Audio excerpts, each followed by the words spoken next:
మీ గురువు వారితో చెప్పుకోండి అని ధరాధండిగా వివరించారు.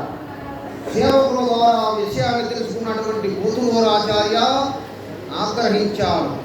అయినా అది సమయం కాదని భావించి అక్కడ నుంచి బయలుదేరి మరొక గ్రామమైనటువంటి మునుమడుగు చేరుకున్నారు. ఆ గ్రామంలోని విశ్వబ్రాహ్మణులు తమ రాకను వర్తమానం పంపించారు పోతులూరాచార్యుల వారు. మునుమడుగు విశ్వబ్రాహ్మణులు కూడా ధనమదాములు అమ్ముతుల చేత వారంతా సమావేశమై గోవిందమాంబ గారు విధవరాలై ఉండి కూడా సుమంగళిలా అలంకరించుకోవడం అనాచారమని అధర్మమని ఆమె కులాచారాన్ని మంట కలిపిందని అట్టి ఆడదాని కడుపున పుట్టినటువంటి వారు కులగురువులు ఎట్లా అవుతారని ఈసడించుకున్నారు మూడు విశ్వబ్రాహ్మణులు. అయితే వీరబ్రహ్మం గారు సజీవ సమాధి ప్రవేశాన్ని స్వయంగా చూసినటువంటి ఆ ఊరి వృద్ధుడు వాళ్ళని వారుస్తూ అవతార పురుషులైన వీరబ్రహ్మం గారు సమాధి ప్రవేశం చేస్తూ గోవిందమ్మ గారితో నిత్య సుమంగళిగా ఉండమని ఆదేశించటం నా చెవులారా విన్నాను. ఆవిడ మహాపతివ్రతామ తల్లి, ఆమెని దూషించటం, ఆమె పుత్రులను ఈసడించుకోవడం మంచిది కాదు అని హితవు పలికారు ఆ ఊరు వృద్ధులు. అంతటా ఆ ఊరు విశ్వబ్రాహ్మణులంతా ఒక చోట చేరి పోతులూరయ్యను పిలిచి, స్వామి, ఇలా చెబుతున్నందుకు ఏమీ అనుకోవద్దు. మహానుభావుడైన వీరబ్రహ్మం గారి భార్యే ఆచారాలను సంప్రదాయాలను ధిక్కరిస్తే సామాన్య స్త్రీలు వాటిని ఎలా పాటిస్తారు కనుక ముందుగా మీ అమ్మగారైనటువంటి గోవిందమ్మ గారి చేత ఆ సుమంగళికి చిహ్నములైనటువంటి చిహ్నములను తీసివేయించండి. ఆమె చేత వైధవ్యాన్ని పాటింపజేయండి. అప్పుడే మిమ్మల్ని కులగురువులుగా గౌరవించి మీ నుంచి తీర్థప్రసాదములను మేము స్వీకరిస్తాము. అంతేగాని విధవరాలైన తల్లిని ఇంట్లో పెట్టుకొని తప్పుదనమ్మా అంటూ సంచారానికి వస్తే మీలాంటి అనాచారులను ఎలా గౌరవిస్తారు, ఎందుకు గౌరవిస్తారు, ఎలా గౌరవిస్తారు అని ఖరాఖండిగా చెప్పివేశారు ఆ ఊరి ప్రజలు. పోతులూరికి ఆగ్రహం ముంచుకొచ్చింది. అయినా తక్షణమే వెనుదిరిగి మిట్ట మధ్యాహ్నం వేళకి కందిమల్లాయపల్లి చేరుకున్నాడు. అతడు ఆవేశంగా రావడం గమనించినటువంటి నౌకర్లు వెళ్ళి గోవిందమాంబ గారికి విన్నవించారు. గోవిందమాంబ చిక్కుతురాలై గబాగబా సింహద్వారమునకు వచ్చి నిలుచుని కుమారుని కోసం ఎదురు చూడసాగింది. కొంతసేపటికి పోతులూరాచార్యులు వారు ఆగ్రహంతో లోపలికి ప్రవేశిస్తూ ఉంటే ద్వారం కాడనున్నటువంటి గోవిందమాంబ కుమారుడు వైపు చూస్తూ ఆశ్చర్యంగా, పోతులూరయ్యా, ఈ ఉదయమే సంచారానికి బయలుదేరి వెళ్ళావు కదా, ఇంతలోనే వెనక్కి తిరిగి ఎదురుకొని వచ్చేసాము, ఆరోగ్యం బాగోలేదా, ఆదరణ తగ్గిందా అని ప్రశ్నించింది ఆ జగన్మాతృ స్వరూపిణి గోవిందమాంబ. ఆ మాటలకు మరింత ఆగ్రహించినటువంటి పోతులూరయ్య చప్పున గోడకు వేలాడుతున్నటువంటి ఖడ్గాన్ని తీసి, అమ్మా, నీ ప్రవర్తన వల్ల ఇవాళ మాకు తీరని అవమానం జరిగింది. నా ప్రశ్నలకు సరైన సమాధానం చెప్పకపోతే నేను నిన్ను కాటికి పంపిస్తానని అంటూ మునిపెంట మునుమడుగు విశ్వబ్రాహ్మణులు తమ వంశాన్ని, తమ గురుపీఠాన్ని, ఆ తల్లి ముత్తైదువుగా ఉండటాన్ని విమర్శించిన సంగతి తెలిపి, మా తండ్రి గారు సమాధి చెంది 10 నెలలు దాటింది. ఒకసారి సమాధిలో ప్రవేశించిన వారు ఎంతో కాలం జీవించి ఉండటం జరగదు. మహా అయితే వారం రోజులు లేదా 10 రోజుల పాటు జీవించి ఉంటారు, తర్వాత మరణించే ఉంటారు.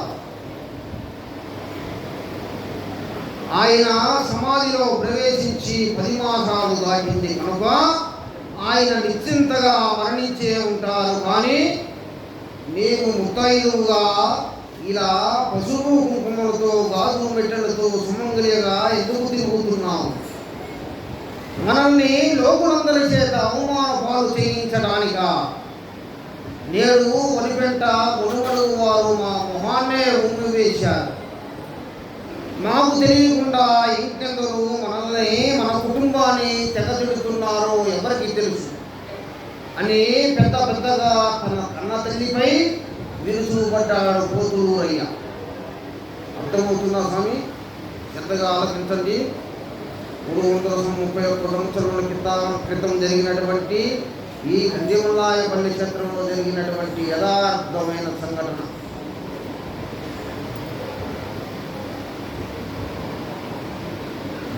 ఆ మాటలకు తల్లడిల్లిపోయినటువంటి గోవిందమాంబ కంటి వెంట పొటపొట కన్నీళ్లు కాల్స్తూ తనని అనరాని మాటలన్న వాళ్ళపై ఆవేశాన్ని ప్రకటిస్తూ, పోతూరయ్య నన్ను అనరాని మాటలను చొప్పించిన వనిపెంట వాళ్ళు ఒళ్ళకాటికెల్లా మనుమడుగు వారు ముదృష్టంగాను అంటూ గొప్పగా చెప్పించింది ఆ తల్లి.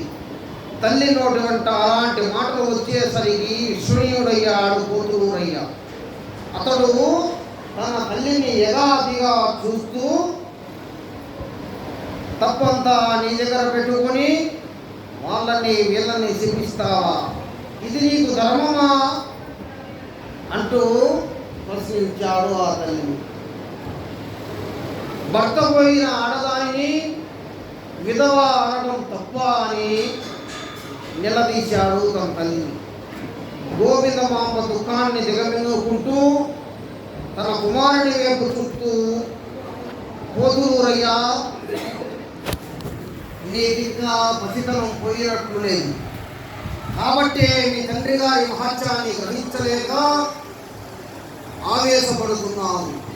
వారు శ్రీమన్నారాయణ సంబోధులు. వారు సజీవ సమాధి యందు కూడా సజీవులే.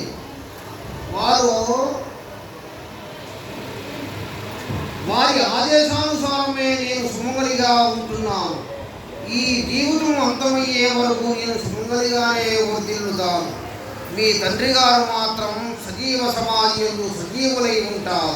తమ తదుపరి అవతారమైన వీరభోగ వసంతరాయుడు వారిగా తిరిగి వస్తారు అని చెప్పింది ఆ జగన్మాతృ స్వరూపిణి గోవిందమాంబ. గోవిందమాంబ గారి మాటలు విశ్వసించలేని పోతూరయ్య విసుక్కుంటూ, అమ్మా నీ మాటలకు రుజువేమిటి, సాక్ష్యమేమిటి, సత్యమేమిటి? సత్యం తెలియాలంటే ఆ సమాధిని పగలగొట్టి నిజాలు తెలుసుకోవాల్సిందే అని అనరాని మాట అనేశాడు పోతూరయ్య.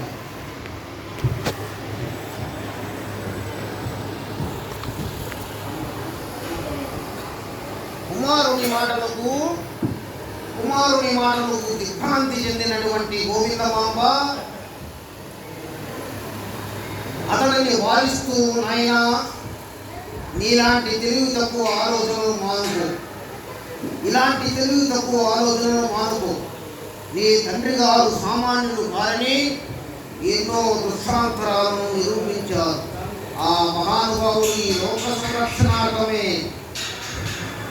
సజీవ సమాధిలో ప్రవేశించి యోగ నిష్టలో ఉన్నారు. అట్టి పుణ్యపురుషుల సమాధి జోలికి పోవటం మంచిది కాదు. అది నీకు చేటు తెస్తుంది.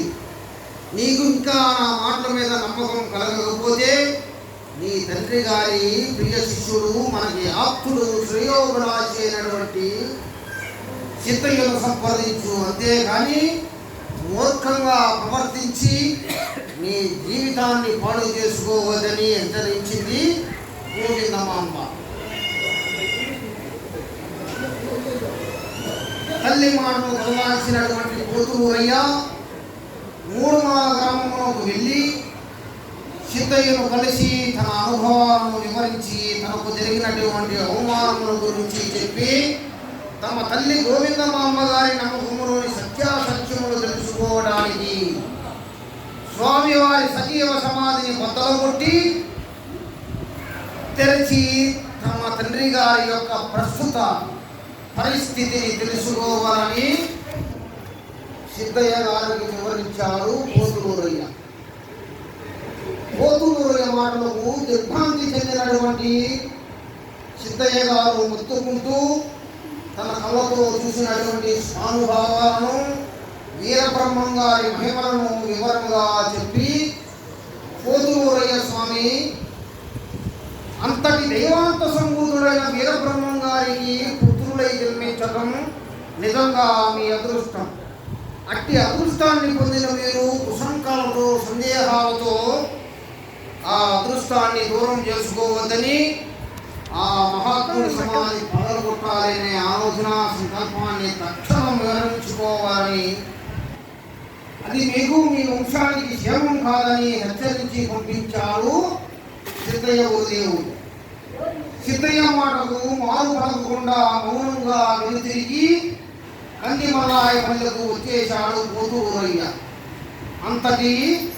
అతని మౌనాన్ని చూసి అతడు తన ప్రయత్నాన్ని నిర్మించుకున్నాడని ఆ జగన్మాతృ స్వరూపులైనటువంటి గోవిందమాంబ, తన సోదరులైనటువంటి పీఠాధిపతులైనటువంటి అన్నదమ్ములు చక్కగా నమ్మటం జరిగింది. ఆ ప్రయత్నాన్ని నిర్మించుకున్నాడని భావించడం జరిగింది. పోతులూరయ్య మనసు మార్చుకున్నాడని అందరూ భావించారు. కానీ ఒకనాటి అర్ధరాత్రి వేళ పోతులూరయ్య వారు గాఢనిద్రలో ఉండగా మణిపంట మునుముడు వారు విశ్వబ్రాహ్మణుడు తమ తల్లిని, తన గురుదేవుడిని అన్న మాటలు పదే పదే పదే పదే గట్టికి వచ్చి నిద్ర పట్టగా ఉలుకుబాటుతో నిద్ర లెగిసిన పోతులూరయ్య ఏ విషయమైనా తన కళ్ళతో చూసి యథార్థాన్ని తెలుసుకోవాలని నిశ్చయించుకొని గడ్డ పొడుగును తీసుకొని ఒంటరిగా జగద్గురు శ్రీమద్ విరాట్ పోతులూరి వీరబ్రహ్మేంద్ర స్వామి వారి సమాధి వద్దకు చేరుకున్నాడు. తాను తెచ్చుకున్నటువంటి బరువుతో సమాధిపై మూసి ఉన్నటువంటి రాతి పలక చుట్టూ తపసాగాడు పోతులూరయ్య. ఆ సమాధి మూసి అప్పటికి 10 మాసములు దాటింది. అందుచేత ఆ రాతి మూత చుట్టూ మట్టి తీసుకొని ఉండిపోవడం వల్ల పోతులూరయ్య చాలాసేపు ఆ రాతి చుట్టూ తపసాగాడు.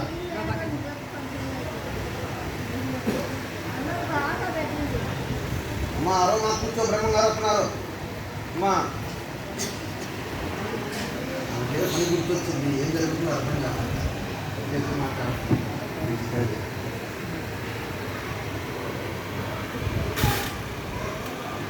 పోతులూరయ్య చాలాసేపు ఆ రాతి చుట్టూ తవ్వి ఎట్టకేలకు ఆ రాతి మూతలు తవ్వి పక్కకు తొలగించాడు. అనంతరం అడుగులో అడుగు వేసుకుంటూ సమాధిలోకి ప్రవేశించాడు పోతులూరయ్య. సమాధిలో ప్రవేశించిన నాడు జగద్గురు శ్రీమద్ విరాట్ పోతులూరి వీరబ్రహ్మేంద్ర స్వాముల వారు స్వయంగా వెలిగించినటువంటి అఖండ జ్యోతి అద్భుత తేజస్సుతోటి ప్రకాశిస్తూ ఉంది. ఆ జ్యోతి ప్రకాశంతో సమాధి లోపల భాగం యావత్తు వెలుగుతో నిండి ఉంది. ఆ వెలుగులో సమాధిలో పద్మాసనాసీనుడై చలనం లేకుండా కూర్చొనిన్నటువంటి వీరబ్రహ్మేంద్ర స్వాముల వారి దివ్య మంగళ స్వరూపం దర్శనమిస్తుంది. ఆ అఖండ జ్యోతిని, ఆ జ్యోతి ప్రకాశంలో కనిపించినటువంటి తమ తండ్రి గారి భౌతిక దేహాన్ని చూస్తూ నిశ్చేష్టుడయ్యాడు పోతులూరయ్య. ఆనాడు ఆయన సమాధిలో ప్రవేశించినప్పుడు ఆ సమాధి ద్వారాన్ని మూసివేసే ముందు ఎలా ఉన్నారో ఇప్పుడు అలాగే ఉన్నారు. అదే పద్మాసనం, అదే యోగనిష్ట, అదే యోగ భంగిమ, అదే యోగ నిద్ర. ఇంతకీ ఆయన సజీవులా కారా అన్న సందేహం పోతులూరయ్య మనసును అలసవేస్తూ ఉంది. పోతులూరయ్య 2 అడుగులు వేసి తండ్రి గారి వెనక నిలుచుని తొక్కు స్వరముతోటి తండ్రి నాయనా నాయనా అంటూ 3 సార్లు పిలవసాగాడు. కానీ వీరబ్రహ్మేంద్ర స్వామి వారి వద్ద నుంచి ప్రత్యుత్తరం రాలేదు. జగద్గురు శ్రీమద్ విరాట్ పోతులూరు వీరబ్రహ్మేంద్ర స్వాముల వారు జీవించియే ఉంటే ప్రత్యుత్తరం ఇచ్చి ఉండేవారు